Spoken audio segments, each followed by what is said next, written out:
So Daniel Cormier has said through social media that John Jones's legacy is one that can absolutely be eclipsed one day. It's not a legacy that can like never be touched ever. And I agree. Can someone come along and eclipse John Jones's legacy one day? Of course. I think anybody has the. I think anyone can do that. I think it's a doable thing to one day be greater than John Jones, legacy wise. Um, will someone do it? Eh, eh. And lastly, will someone do it soon? Hell no. I'll address the will someone do it question, and I'll see if I can branch out to the others. But will someone beat John Jones' legacy one day? I think it's highly unlikely. I think someone can. I think John Jones' legacy is not unbeatable. But if you were to ask me what are the chances of somebody to actually do it one day, I say they're pretty much extremely low. And I say they're extremely low because of the heightened competition in almost every weight class in the UFC. For somebody to come into the UFC, rise the rankings, get the title, and defend it a ton of times while being undefeated the whole way through, I think that's extremely tough to do. I think it's extremely tough to do, and I think it won't be done. I think it won't be done, at least for a long time.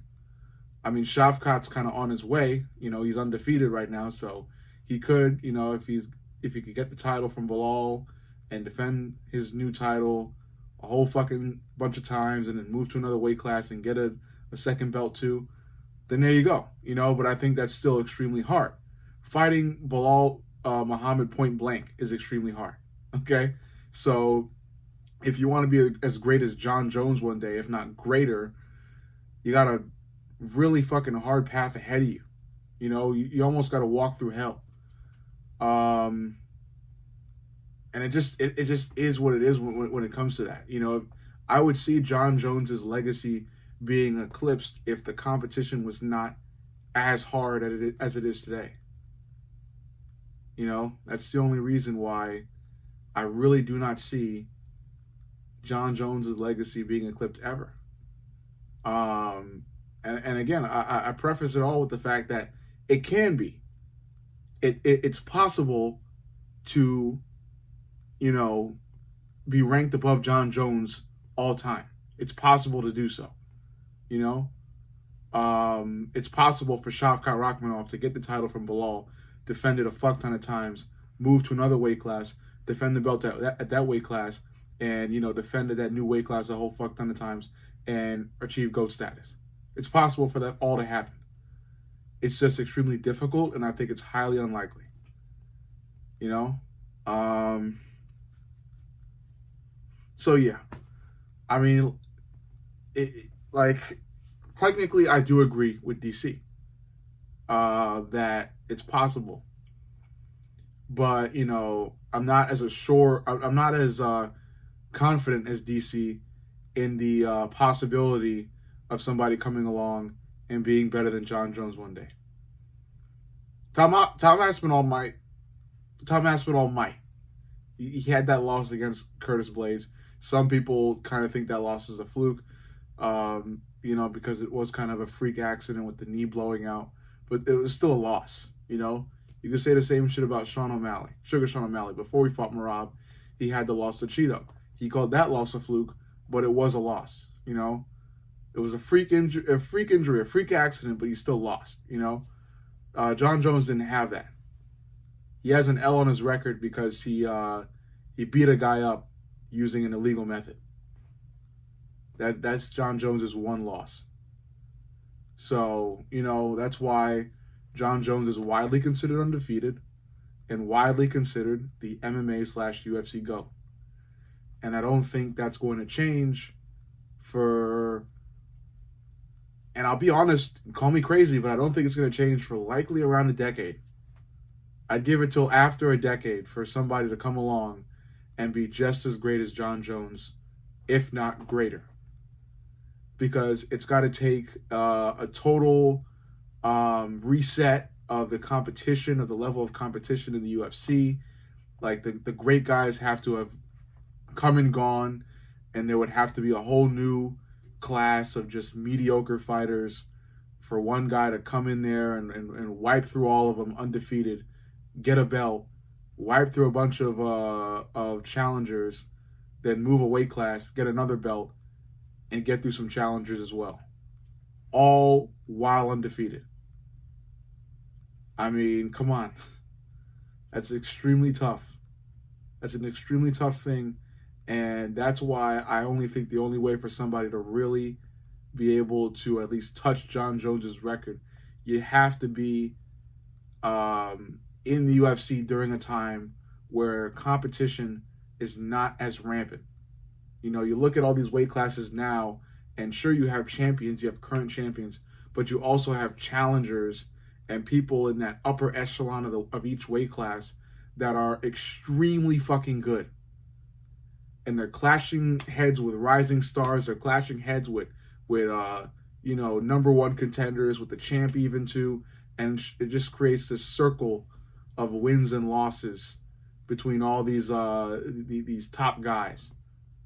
And the one example I could give you is lightweight, with the exception of Islam Makhachev. But still, you got the upper echelon of lightweight beating each other, getting title shots.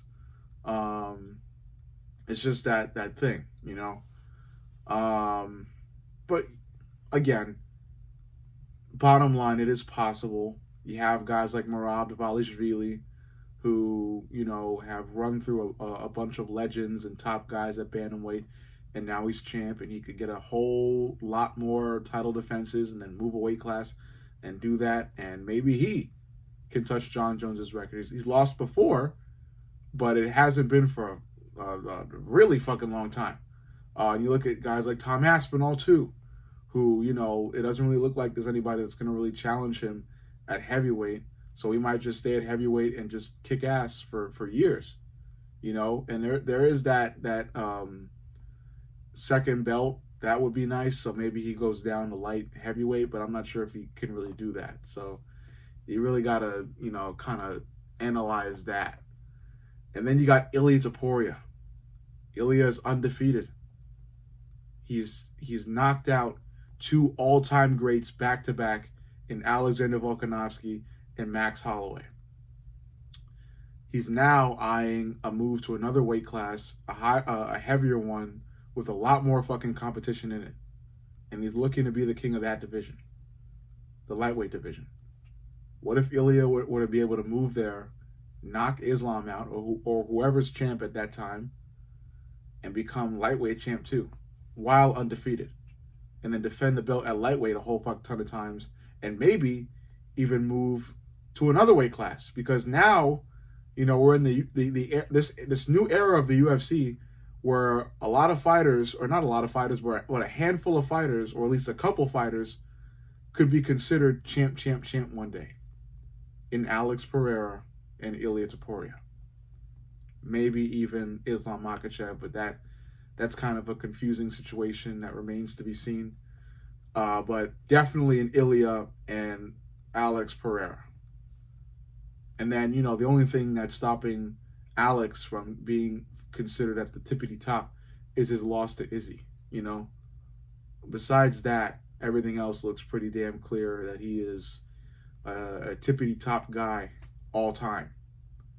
But it's that loss to Izzy that kind of puts that blemish on things. So, in tight conversations or lengthy conversations with hardcore fans, that's something you could go back and forth on. But, with how often Alex Pereira has been winning lately, there's still a conversation to be had. And there'll be more of one if he's able to beat Ankalaev and move to heavyweight and become champ. Then there's an even greater reason, despite the loss to Izzy, to put him next to John Jones or even above John Jones one day. So there still are guys, but the very bottom line of what I'm trying to say is that I find it extremely difficult for somebody to come along and eclipse the all-time great legacy of John Jones. That has been controversial, but I nevertheless state that it is the best of all time. John Jones is the GOAT of the UFC and MMA. And for somebody to come along and beat John, I think it takes at least a decade, or it may never happen, because you have to be undefeated, you got to have 2 belts, and you got to have a whole fuck ton of title defenses. And those 3 things are not coming along often in a organization, a whole fight organization that has so fucking much competition. So, overall, you let me know what you think. Make sure you like, comment, and subscribe. But most importantly, subscribe. I love you guys, and I'll see you all in the next.